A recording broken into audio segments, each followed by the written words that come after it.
Welcome to my YouTube channel, Tony Su Vega, your Feng Shui Guru and Paranormal Expert. Today is March 8, 2024, Friday, Day of the Sheep. Best color, green, blue. Activities related to Earth. The washing of the plates.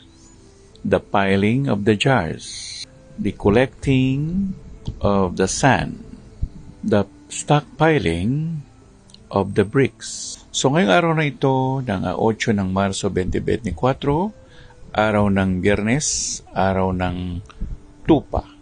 Pinakamagandang kulay ang asul at luntian o berde.